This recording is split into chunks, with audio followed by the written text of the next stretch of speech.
When people think of colonialism in the Americas, they usually imagine the Spanish conquest of Mexico or the British colonies in North America. Yet South America carries its own story of forgotten colonialism, one that shaped the continent in ways still felt today. After Christopher Columbus opened the way, Spain and Portugal divided South America through the Treaty of Tordesillas in 1494. Spain claimed most of the continent, lands rich with silver, gold, and indigenous civilizations, while Portugal took what would later become Brazil.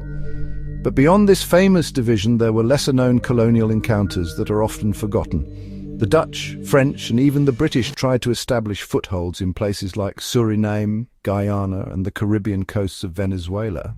These regions became laboratories of exploitation, where sugar plantations depended on enslaved Africans, and indigenous peoples were displaced or forced into labor.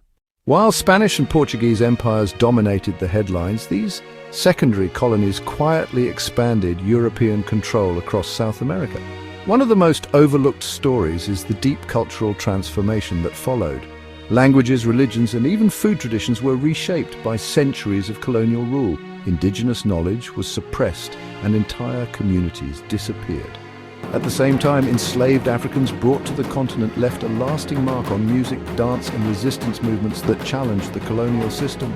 By the 19th century, waves of independence swept the continent, led by figures like Simon Bolivar and José de San Martin. Yet the shadow of forgotten colonialism never truly disappeared. It shaped borders, economies dependent on exports, and societies marked by inequality. Today, when South America speaks of identity, history, and justice, it is often about rediscovering this hidden past, remembering the colonial layers beyond Spain and Portugal, and understanding how they still influence struggles for freedom and equality.